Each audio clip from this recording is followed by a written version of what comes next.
नमस्कार, पंजाब केसरी देख रहे हैं आप और मैं हूं आपके साथ प्रिया सिंह। पंजाब में एक सबसे अहम मुद्दा है इस वक्त कन्वर्जन का। लोग धर्म परिवर्तन अपना करते हैं और इसको लेकर कई विवाद भी छिड़ते हैं। किसी का कहना है कि फोर्सफुली उनको जो है कन्वर्ट किया जाता है किसी और धर्म में, या फिर ये भी कहना है कि उनका ब्रेन वॉश किया जाता है। और सबसे ज़्यादा लोग जो है क्रिश्चियन कम्युनिटी को लोग फॉलो करने लग गए हैं और अपना धर्म जो है कन्वर्ट करते हैं, वो क्रिश्चियन बन जाते हैं। इसी को लेकर बातचीत करेंगे कि क्या सच्चाई है इसकी, क्या कुछ है। मेरे साथ मौजूद है डैनियल ब्राक, इस वक्त हमारे साथ मौजूद है। हम बातचीत करेंगे। सर, बहुत बहुत स्वागत है आपका पंजाब केसरी में। Thank you very much. Sir, पहला सवाल यही है कि अक्सर हम देखते हैं कि जो क्रिश्चियन को लेकर एक मेंटालिटी ही अलग बन गई है, और यहाँ पे अगर कोई कन्वर्ट हो रहा है, अपना धर्म परिवर्तन कर रहा है, चाहे वो अपनी खुशी से कर रहा है, लेकिन कहा जाता है कि उसका ब्रेन वॉश किया गया है या उसे फोर्सफुली कन्वर्ट किया गया है। तो ऐसी चीज़ों में बाइबल क्या कहती है? देखो, धर्म परिवर्तन का मुद्दा तो ये तो एक विचारधारा है। इसका पीछे को ना कोई लॉजिक है, क्योंकि हम जिस कॉन्स्टिट्यूशन में रहते हैं ना, जिस संविधान के अंतर्गत हम आते हैं, तो हमारा ये संवैधानिक अधिकार है कि हम कोई भी प्रैक्टिस कर सकते हैं, किसी भी रिलीजन को, किसी भी चीज़ में हम जो हमारे इच्छा है उसके अनुसार चल सकते हैं, क्योंकि ये हमारे फंडामेंटलिस्ट राइट्स हैं। मैं समझता हूँ कि हमें किस चीज़ के फॉलो करना है, किस चीज़ को पीछा करना है। और बात जहाँ होती है कन्वर्जन की, ईसाई धर्म की, तो ईसाई तो कोई धर्म है ही नहीं, है ना। पूरी बाइबल मेरे हाथ में है। अगर एक जगह भी लिखा हो कि ईसाई वर्ड है, तो ईसाई धर्म लिखा हो, तो ये बाइबल है। ये आप इसको पढ़ सकते हैं कि कोई भी, किसी भी पूछ लो, जो भी पुराने क्रिश्चियंस हैं या जो भी लोग हैं, है ना, कोई भी ये नहीं कहेगा कि इसमें ईसाई धर्म लिखा हुआ है। तो ये धर्म की बात नहीं, ये एक फेलोशिप की बात है ना। मसीहत क्या है, ईसाइयत क्या है, या क्रिश्चियनिटी क्या है? It's not a religion, it's a fellowship with Lord. कि परमेश्वर के साथ हमारा संबंध क्या है। जब हम परमेश्वर के साथ संबंध बना लेते हैं तो हम उसको फॉलो करने लग जाते हैं ना। आप भी अगर किसी को अगर अपना गुरु मानते हो या किसी चीज़ के पीछे चलते हो, तो आप उसको फॉलो करते हो ना, फेलोशिप रखते हो, उन लोगों के साथ संगति करते हो। तो इसी तरह ये ईसाई धर्म है। तो जैसे आप कह रहे हैं कि अपने धर्म के बारे में, जैसे आपने बताया ईसाई धर्म को लेके, तो लोगों के अंदर इतना क्यों, मतलब अगर कहा जाए कि जब हम भी सुनते हैं कि अ, लोग कहते हैं कि हाँ ये क्रिश्चियन है, ये कन्वर्टेड है, ये सवाल अक्सर उठते हैं। तो इतने सवाल क्यों उठते हैं? ब्रेन वॉश का हमेशा मुद्दा क्यों सामने लाया जाता है? अक्सर वीडियोस भी सामने आती जिसमें कई तरीके की चीजें सामने आती हैं, तो कहीं ना कहीं कुछ लोग ऐसी हरकत करते हैं तो सब बदनाम हो जाते हैं, ऐसा कुछ? ऐसा ही है चक्कर के। आपने कभी सुना है किसी क्रिश्चियन बंदे को ये बोलते हुए कि यहाँ, मतलब कि और धर्म में भी लोग जाते हैं ना, चाहे कहीं भी चले जाएं ना। मैं पर्टिकुलर नाम नहीं लेना चाहता। वैसे देखा जाए, अगर कई लोग, गोरे लोग है ना, सिखों में आ जाते हैं, हिंदू में आ जाते हैं। हर तरह का अपना अपना सिस्टम है, अपने अपने प्रोटोकॉल्स है ना, अपनी अपनी एक्सरसाइज है, हर किसी को करने का अधिकार है। तो उसमें बीइंग ए क्रिश्चियन अगर मैं बोलूँ तो वो अच्छा नहीं है ना, या कोई और धर्म का बोले उसको अच्छा नहीं है। तो इसी तरह हमें भी अपनी प्रैक्टिस करने का, हमें भी अपने प्रोटोकॉल में रहने का, जो बाइबल, ये जो लॉ है हमारा, है ना, हमें जो ये अलाउ करता है कि कैसे आपको रहना है, परमेश्वर के साथ कैसे रहना है, उसकी आज्ञाओं का कैसे पालन करना है, तो यही बताती है बाइबल में। तो ये चीज़ें थोड़ी मैं ये एक चीज़ और स्पष्ट करना चाहूँगा कि हमारी कम्युनिटी के लोग भी, कुछ लोग हैं जो इंटेलेक्चुअल पीपल, जो कुछ कई चीज़ों में उनको समझ नहीं आती है ना। जैसे पीछे अभी पंजाब बचाओ मोर्चा का भी वो प्रेस कॉन्फ्रेंस हुई, तो लोग कुछ बुद्धिजीवी बैठे उसमें। तो अब देखा जाए तो हमारी कम्युनिटी के लोगों को भी सोचना चाहिए कि हम जिस चीज़ का साथ दे रहे हैं, ये तो हमारी कम्युनिटी के अगेंस्ट ही चली जाएंगी चीज़ें। हमें अगर कोई चीज़ ज़्यादा डेवलप हो रही है, सपोज करो पंजाब में कहा जाता है कि क्रिश्चियनिटी बहुत बढ़ रही है, ये तो बाइबल बाइबल में ही है कि जाओ और प्रचार करो।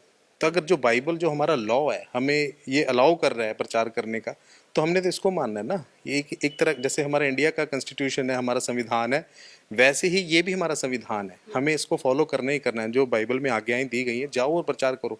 प्रचार इसलिए किया जाता है ताकि कोई भी इंसान किसी भी दुख, गरीबी या किसी तरह की बीमारी या किसी तरह के बंधनों में ना पड़े, ना रहे। कितनी अच्छी बात है कि पंजाब में आप देखो, कितने हज़ारों लाखों लोगों ने नशा छोड़ा है ना। कितनी सेवकाएं पंजाब में बड़ी हैं। आप जैसे बड़ी बड़ी सेवकाएं बड़ी हैं, कुरुला मिनिस्ट्री है, और भी बड़ी मिनिस्ट्रीज़ हैं। पंजाब में, तो देखो ना परमेश्वर ने तो बड़े अद्भुत तरीके से लोगों को काम करा है। अंकुर नूरला जी को देखो, उनकी सेवकाई 21 साल से है, तो 21 साल से उनका विरोध भी हो रहा है, उनके बारे में बातें भी की जा रही हैं, तरह तरह की बातें की जा रही हैं, वो किस तरह की चीज़ों को सामना करना पड़ा, फिर भी देखो परमेश्वर उनको ऊंचा करी जा रहा है। आज उस मिनिस्ट्री की 180 से ज़्यादा चर्चेज स्थापित हो चुकी हैं, तो ये अपने आप में ही बहुत बड़ी बात है। तो अगर कोई बुरा है, अगर किसी के अंदर कमी है ना, कि अगर हम उससे अलग हैं, मतलब कि अगर हमारा परमेश्वर के साथ रिश्ता नहीं है एज पर बिब्लिकल, क्योंकि बाइबल में भी जो जो लोग जिनको परमेश्वर ने ऊंचा करा है, एक समय के आने के बाद जब उन्होंने अपना रिश्ता परमेश्वर के साथ ख़त्म कर दिया, जैसे मैं आपको एक उदाहरण दूंगा, एग्जाम्पल दूंगा, दाऊद और शाऊल। शाऊल एक राजा था जिसको खुदा ने बनाया, राजा बनाया, पर जब वो उसने आज्ञा नहीं मानी, तो परमेश्वर ने अपना आत्मा उससे हटा लिया और दाऊद का अभिषेक कर दिया। तो परमेश्वर ने दूसरे बंदे को चुन लिया उसकी जगह राजा होने के लिए। जब वो राजा होने के लिए चुन लिया गया, तो शाऊल क्या कर रहा है कि शाऊल उससे जेलसी कर रहा है। शाऊल उसको नीचे करने की कोशिश कर रहा है, उसको मारने की कोशिश कर रहा है, क्योंकि नहीं अब ये मेरी जगह राजा, क्योंकि ह्यूमन टेंडेंसी यही है। तो इसी तरह आज भी अगर कोई ऊपर उठ रहा है, कोई अगर मिनिस्ट्री या कोई सेवकाई, अब किसी का बच्चा अगर नशा छोड़ रहा है ना, किसी को कोई भी दुख तकलीफें हैं, किसी को बीमारी है, अगर वो दिक्कतें दूर हो रही हैं, तो ये अच्छी बात है ना। ये तो अच्छी बात है। अगर किसी का घराना बच रहा है, किसी के चीज़ें अच्छी हो रही हैं, तो इसमें दूसरे लोगों को या हमारे लोगों को या हमारी कम्युनिटी के लोगों को तो हमारा साथ देना चाहिए कि कैसे ये लोग बढ़ रहे हैं, ऊंचे हो रहे हैं, तो हम भी इनकी तरह सोच को अपनाएं ताकि हम भी ऊंचे हो सकें। बिल्कुल। कन्वर्जन को लेकर मेरा आपसे ये सवाल है कि कन्वर्जन को लेकर बाइबल क्या कहती है यहाँ पे?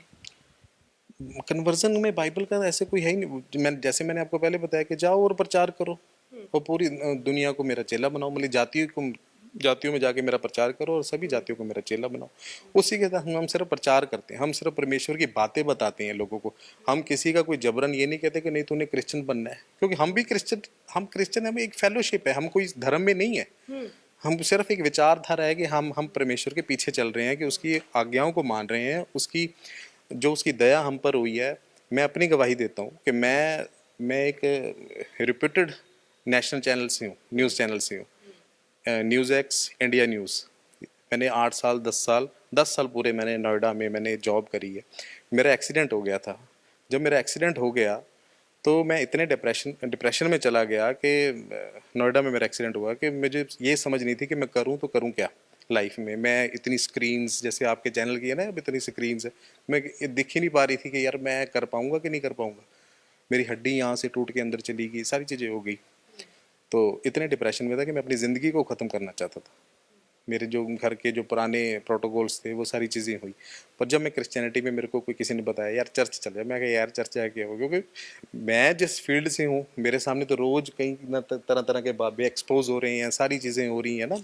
एमएमएस में देख रहा हूँ, मैं स्कैंडल्स देख रहा हूँ, मैं सारी चीज़ें मेरे सामने हो रही हैं। तो मैं बीइंग एक न्यूज़ फ्रेटर्निटी का होने की वजह से मेरे को तो यकीन ही नहीं था कि ये ऐसे होता है कि हाँ भी कोई लंगड़े चलते हैं या अंधे देखते हैं या कुछ होता है ये चीज़ें।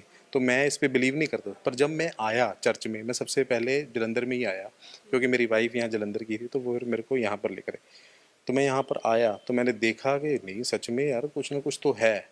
फिर भी मेरे को इतना वो नहीं था। पर धीरे धीरे जैसे मैं बढ़ता गया बाइबल में, मेरी जो बीमारियाँ थी वो दूर होती गई, मेरे को जीने का मकसद मिलता गया, तो मैंने अपना जीवन परमेश्वर को दे दिया। इससे मेरा मन बदला, मेरा धर्म थोड़ी बदला। अगर आज मैं शर्मा हूँ, मेरी कास्ट में मेरे शर्मा ही लगता है, तो वो शर्मा ही रहेगा, मेरे बेटे का भी शर्मा रहेगा। मेरी मेरी जो सोच है कि एक परमेश्वर के साथ मेरा फेलोशिप है वो बदली, है ना। तो इसमें अगर अगर मेरा जीवन बच गया तो इसमें किसी को आपत्ति तो नहीं होनी चाहिए ना। अगर मेरे परिवार आज मेरा बच्चे पल रहे हैं तो इसमें किसी को आपत्ति नहीं होनी चाहिए। और कई बारी मतलब कि हम आपके चैनल के माध्यम से ही है ना, और देखते हैं कि भी ये 25-25 लाख रुपए देते हैं, ये ऐसी चीज़ें करते हैं। ऐसा कुछ भी नहीं है। हम आपको, जैसे आप न्यूज़ फ्रेटर्निटी वाले लोग हो, आपको कोई बदल सकता है जब तक आप पूरी तरह उसमें आओगे, जब तक आप चखोगे नहीं चीज़ों को। जैसे कि हमने बातचीत की, आपने भी बहुत अच्छा बताया और इस वक्त हमारे साथ साहिल खोसला जी मौजूद हैं, बातचीत करते हैं। सर, आपकी क्या राय है इन चीज़ों को लेकर, क्या कहना चाहेंगे? देखो, मेरा ये मानना है कि कोई भी किसी भी व्यक्ति का धर्म नहीं बदल सकता जबरन रूप से, जब तक आपको बुलाहट ना हो किसी परमेश्वर की या किसी ऐसी शक्ति की जो आपको अंदर से बदले। मैं ये मानता हूँ कि आज लोग बहुत बड़ी गिनती में मसीहत में आ रहे हैं, क्रिश्चियनिटी को जान रहे हैं। तो हमने भारत एक ऐसे देश में रहते हैं जहाँ मीडिया बड़ा फास्ट है, यहाँ हर छोटी सी छोटी चीज़ पकड़ी जाती है। आपने देखा होगा बड़े सारे स्कैंडल्स हुए पकड़े गए, आपको एक भी नाम ऐसा नहीं मिलेगा जो पिछले 20 साल से 50 साल से बंदा स्कैम कर रहा हो और आज भी वो वही काम करता रह रहा हो। नहीं आपको मिलेगा एक भी, क्योंकि हमारे लोग यहाँ के इतने एक्टिव और एजुकेटेड हैं। हम जानते हैं सब हमारे आसपास क्या हो रहा है। हम तो इतने एक्टिव, हम बंदे के मन की बात जान लेते हैं कि उसके मन में क्या चल रहा है। तो उन लोगों को बेवकूफ़ बनाना मेरे ख्याल से असंभव है, नहीं बनाया जा सकता। और मसीहत पंजाब में या पूरे भारत में बड़े लंबे समय से चल रही है और लोग प्रभु यीशु मसीह को अपना रहे हैं। उसका मेन कारण यही है, जब लोग प्रभु यीशु मसीह की खूबियों को जानते हैं और लोग अंदर से बदलते हैं। मैं एक नशा करने वाला अगर व्यक्ति हूँ, मैंने प्रभु यीशु मसीह को जाना, मेरा मन बदल गया, तो मेरे ख्याल से इसके किसी दूसरे को प्रॉब्लम नहीं होनी चाहिए। और बड़े सारे लोग हमने चर्चिस में ऐसे देखे हैं जिन्होंने प्रभु यीशु मसीह को जब अपने जीवन में अपनाया, वो अपनी बीमारियों से, दुखों से, नशों से, घर के कलेश से या किसी भी सताव से आज़ाद हुए। मैं एक गवाही आपके साथ शेयर करना चाहता हूँ। एक बीमारी है जिसको सोराइसिस करके बोलते हैं। ये चमड़ी का एक रोग होता है, मेडिकल लाइन में इसका इलाज असंभव है। मेरे पास ऐसे बंदों की लिस्ट है जिनकी ये बीमारियां ठीक हुई हैं। जब वो चर्च में आए, उन्होंने प्रभु यीशु मसीह से प्रार्थना की, प्रभु के दास प्रेरित अंकुरला जी ने या और भी जो खुदा के खादम है, उन्होंने जब प्रार्थनाएं की, लोगों की वो बीमारियां हील हुई जिसका मेडिकल कहती है कि इलाज नहीं होता। लोग अक्सर क्रिश्चियंस पे इल्ज़ाम लगाते हैं ये मेडिकल मिरेकल्स करते हैं। मेडिकल मिरेकल कोई इंसान कभी भी अटेम्प्ट नहीं कर सकता जब तक उसके साथ परमेश्वर ना हो या एक ऐसी दैवीय शक्ति ना हो जो उसको साबित करे कि मैं हूँ। और हम सभी धर्मों में एक चीज़ है, हम एक चीज़ मानते हैं कि परमेश्वर की होंद है इस धरती पे, कोई तो ईश्वर है जो इस धरती को चला रहा है। और जब हम ऐसे कमेंट्स करते हैं क्रिश्चियन लोगों पे कि मेडिकल मिरेकल्स कर रहे हैं या लोगों को बरगला रहे हैं, लोगों को बीमारियां ठीक करने का लालच दे रहे हैं, तो आप उन लोगों को चैलेंज नहीं कर रहे, आप उस शक्ति को चैलेंज कर रहे हैं जो इस धरती को चला रही है। तो मेरा ये मानना है कि हम उस धरती पे रहते हैं जहाँ लोग बड़े एक्टिव हैं, लोग योद्धा हैं, शूरवीर हैं। उन लोगों को बेवकूफ़ बनाना संभव नहीं है। तो लोग सबको जानते हैं कि क्रिश्चियनिटी जो वास्ट हो रही है, फैल रही है, ये केवल और केवल परमेश्वर की दया है अपने लोगों पे कि वो अपने लोगों को अच्छा बना रहा है, उनको नशों से आज़ाद कर रहा है, बीमारियों से आज़ाद कर रहा है। एक हेल्दी लाइफस्टाइल को इंसान के अंदर खुदावंद खुद पैदा कर रहा है। और हम खुश हैं कि परमेश्वर ने हमें नशों से आज़ाद किया, बीमारियों से किया। और अगर किसी को किसी एक प्लेस पे राहत मिल रही है, अगर मेरे को शाम को जाके पार्क में राहत मिल रही है, मेरे को एक बंदा कहता है पार्क ना जा, जिम जा, मैं क्यों जाऊँ? मेरे को पार्क में कंफर्टेबल मैं हूँ, मेरे को वहाँ पे शांति मिल रही है, मेरा मेंटल पीस सेट हो रहा है, मेरे को वॉक करके मजा आ रहा है। तो आप किसी को थोप नहीं सकते कि आप एक जगह पे ही बैठो। ये आपका मन है, आप कहीं भी जा सकते हो। फ्री विल इंसान को परमेश्वर ने दी है और हमारा संविधान भी हमें फ्री विल देता है कि हम अपनी मर्जी से अपने धर्म को चुन सकें। देखा जाए ना, हम वैसे भी डेमोक्रेसी में जी रहे हैं। अगर हमारे आधारभूत अधिकारों को ही हमसे छीन लिया जाएगा तो फिर ये डेमोक्रेसी नहीं कहलाई जाएगी ना। तो डेमोक्रेटिक वर्ल्ड तभी बनेगा अगर हमें अपने सोचने और विचारने की, समझने की सारी शक्ति हमारे पास खुद हो, है ना। हमें किसी चीज़ के लिए थोपा ना जाए हम पर। यही विचारधारा, बस यही विचारधारा जो पनप रही है, जो लोगों में है, पता नहीं क्यों है, अननेसेसरी है। मैं ये सोचता हूँ कि ये अननेसेसरी है, सिर्फ कुछ एक लोगों का होता है। नहीं तो वैसे तो अगर हिंदुस्तान की बात की जाए, इंडिया की बात की, तो इतनी डाइवर्सिटी है, इतने धर्मों के लोग हम सब एक साथ मिलजुल कर रहते हैं। कभी आज भी हमारे जो दोस्त हैं, हमारे मित्र हैं सारे, कोई सिख हैं, कोई हिंदू हैं, आज भी बहुत प्यार है हमारा आपस में, क्योंकि बाइबल ही हमें प्यार करना सिखाती है। क्योंकि बाइबल में लिखा है कि प्रेम, आस्था और विश्वास में सबसे बड़ा प्रेम है, लव योर नेबर्स। तो बाइबल तो हमें सिखाती ही प्रेम करना है। तो हम तो किसी तरह के झगड़े, फसाद और इन चीज़ों से तो दूर रहते हैं। हमारा काम है सिर्फ आपके लिए प्रार्थना कर। अगर आपने हमारे लिए कुछ बुरा भी करा है ना, तो हमारा ये मतलब है कि हमने आपके लिए प्रार्थना करनी है। जो बाइबल हमें कहती है कि नहीं, लव योर नेबर्स, आपने किसी के साथ लड़ाई नहीं करनी, सिर्फ उनके लिए प्रार्थना करनी की जाए। तो वहाँ पर हम कम से कम 5,000 लोगों को राशन देते हैं, मंथली राशन उनका परमानेंट लगा हुआ है। और उनमें से आप आके चेक कर सकते हैं कि उनमें से कोई सारे क्रिश्चियंस नहीं है। किसी भी धर्म को लोग अगर किसी भी प्रकार की ज़रूरत होती है तो वो देते हैं। तो क्योंकि उनका विज़न ही बहुत बड़ा है। जो अपोस्टल अंकुरुला जी, उनका विज़न ही इतना ज़बरदस्त है कि इतनी तरह की देखो चैरिटी, केरला में आए फ्लड तो तब भी उन्होंने इतनी चैरिटी करी, जब कोविड के टाइम उन्होंने सरकार की मदद भी करी, क्योंकि जो बाइबल हमें सिखाती है उसी तरह से हम लोग चलते हैं। चाहे अभी बाढ़ प्रभावित क्षेत्रों में कितनी हमने राहत सामग्री और जो राशन सामग्री वहाँ पे पहुँचाई, तो हमारा काम ही सिर्फ सेवा करना है। सेवा के बेस पे ही हमारा जन्म हुआ है और सेवा के बेस पर ही हम चलते रहेंगे, और जो परमेश्वर का प्रेम है वो बांटते रहेंगे। That's बहुत बहुत धन्यवाद सर। तो कन्वर्जन के पीछे की क्या सच्चाई है आपने भी यहाँ पे सुना। फिलहाल के लिए बस इतना ही, मुझे दीजिए आप इजाज़त और जुड़े रहे आप पंजाब केसरी के साथ।